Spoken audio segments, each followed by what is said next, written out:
Hello and welcome to another global macro update from Malden Economics. I'm happy to be joined by our longtime friend George Friedman from Geopolitical Futures.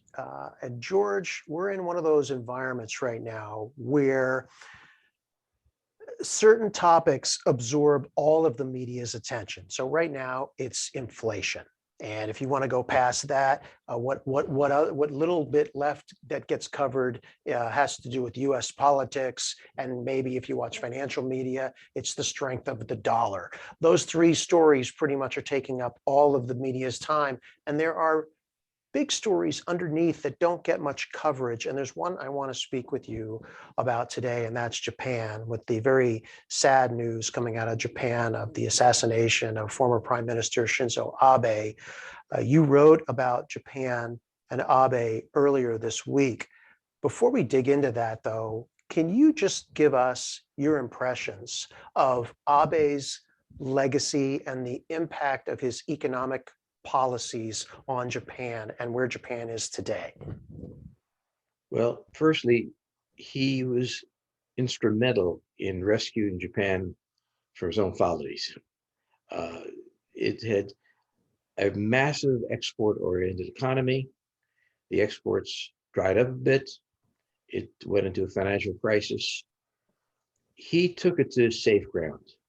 In other words, unspectacular, but very solid. And that was his huge contribution to the economy. And for many countries, it's a lesson. You don't grow every year at 8% for the rest of your life.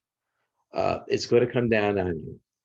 And you've got to be much more rational about what's possible and what's not. In other words, the speculators cannot run the financial markets. George, you wrote about Article 9 of Japan's post-World War II constitution earlier this week at Geopolitical Futures. What is the significance of Article 9, or maybe what is Article 9 first, and then what's its significance for today? At the end of World War II, Douglas MacArthur wrote a constitution for Japan. Article 9 was a clause that said that Japan would never have the right to have a military force, reasonable given the war. Well, very quickly, the Cold War broke out. Japan became a very strategic country for the United States because it blocked Vladivostok and the Russian entry to the Pacific Ocean. So we kind of felt bad about the idea of Article 9. The Japanese just loved it. They were protected by the United States. They didn't have to spend money on defense, and they didn't have to risk anything. So there's been a kind of strange, delicate back and forth between the United States and Japan. Abe and his Liberal Democratic Party looked at Article 9 and said, it is not relevant to these days. We were once defeated by the Americans. We are a power in our own right. We have to get rid of Article 9. And we have to have a military and be the ally of the United States, but have our own foreign policy. So the Supreme Court actually said in Japan that a nation does not have the right not to defend its citizens. So you've got to have a self-defense force. It has a very large Coast Guard, more than the United States. It has learned to defend itself having a military. So it has a military. But Article 9 being ended, and it's very likely to be ended by this new government, makes Japan, which is the third largest economy in the world, a major power as well. So it is returning to the place it had before World War II. So in your book, The Next 100 Years, George, you predicted that Japan would continue to rise. Is this part of what you saw happening, and what other things might be playing out that are potentially accelerating that? Well, I've never taken China seriously as a long-term power. I saw a deep weakness in its economy. And there's always an East Asian economy that is powerful. And that was Japan. And Japan was an extraordinary country. I mean, it had gone from having not a single powered machine tool in 1860 to being a major industrial power by the turn of the century. And then one that looked like it was going to, even after the war, outrun the US automobile industry. This is a very socially solid country, a country that is highly disciplined, and it is a country that, World War II notwithstanding, is going to be a major power. And I saw it rotating back into China's place. So, George, this is, I know, a complicated topic, but uh, it seems like we need a strong friend, we being the US, need a strong friend in that neighborhood in the Pacific.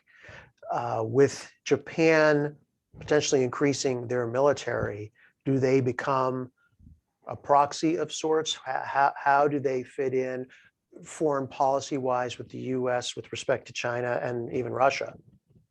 Well, we have many friends in Asia. We have South Korea, Taiwan, Philippines, Indonesia, Australia, Vietnam, believe it or not, the Indians. China, on the other hand, has one ally in the world that it's signed up with. It's Pakistan. So it's not that we need the Japanese in the role. Nice to have them. And, from the American point of view, having Japan armed gives us a major power we can be close to that doesn't have to become dangerous like China, in the sense that the United States and Japan have very common interests. The US and China doesn't. So it's possible that it's better for us. Okay.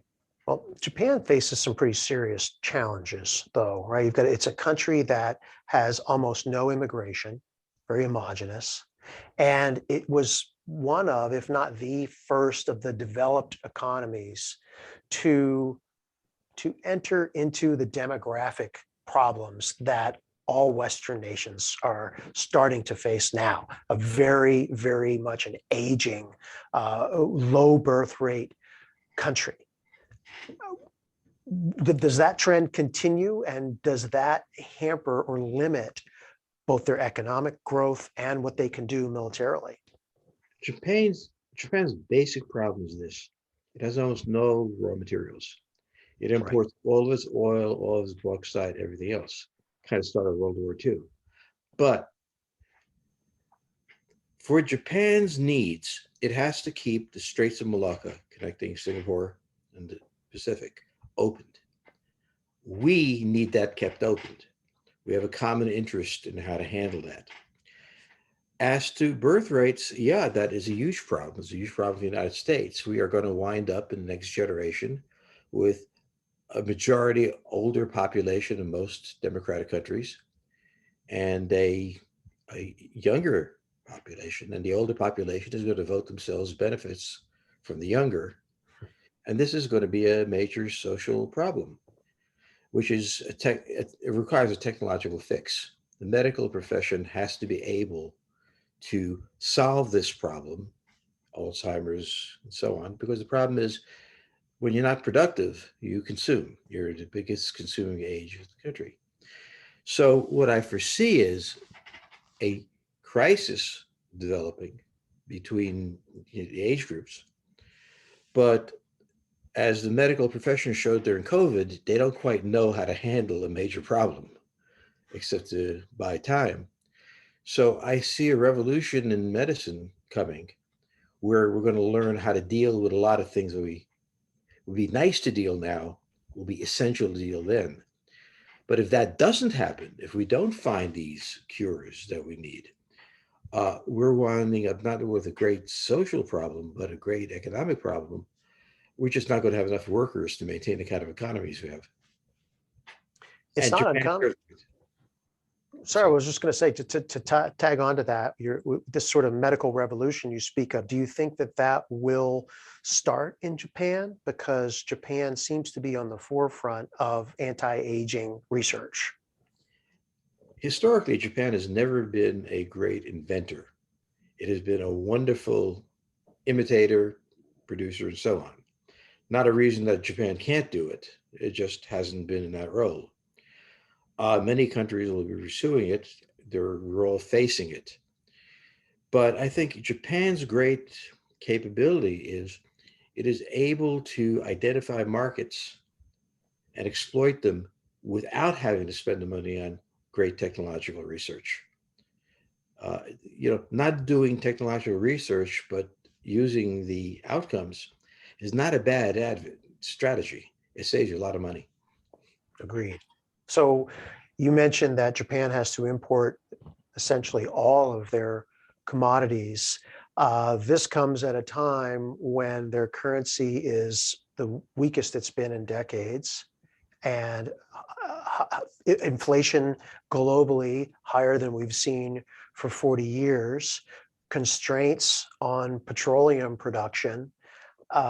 What does Japan need to do to survive this economically? Because their central bank certainly doesn't seem to be willing yet to do anything to combat inflation. And they shut a lot of their nuclear power plants down. So they are really susceptible to the price of petroleum.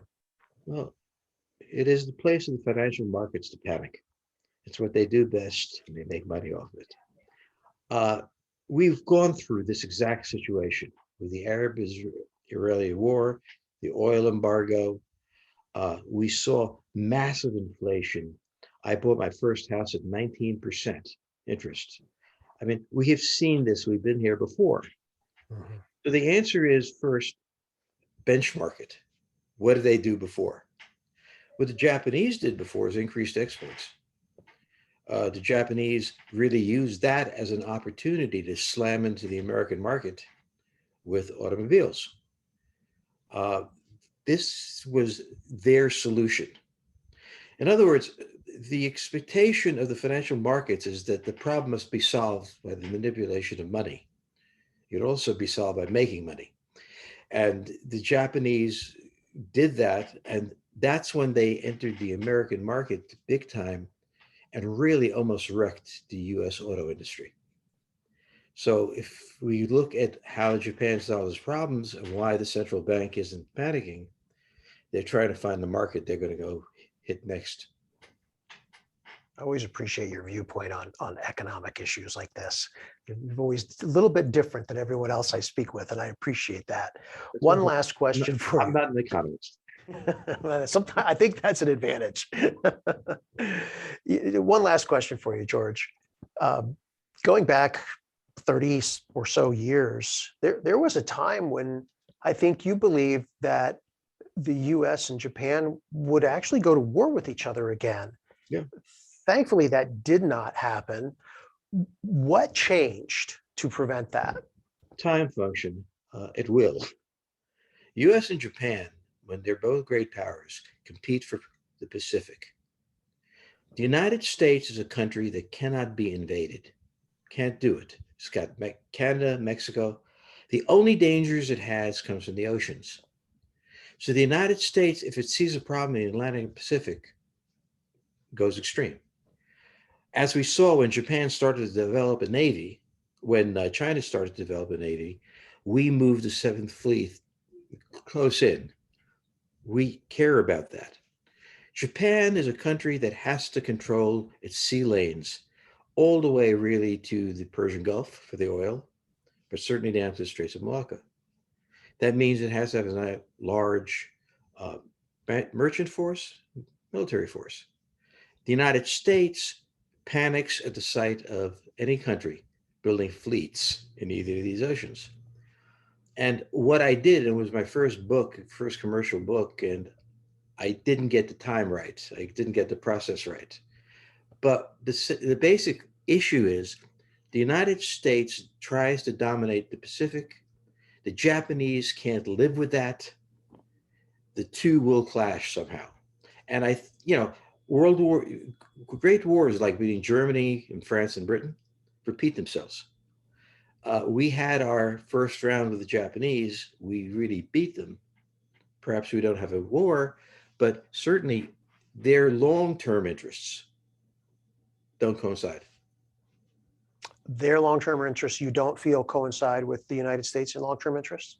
Over the next 40, 50 years, no, because the Japanese have to guarantee the flow of goods to Japan and control the Western Pacific. The United States is terrified of any power but the United States dominating the Pacific or any part of it. Sure. So these two countries will certainly over the next generation be very close to each other, but over time there will be friction. That's geopolitics. You wait for the problem. I watched a video earlier, George, of you talking about the past 100 years or maybe more in 20-year cycles.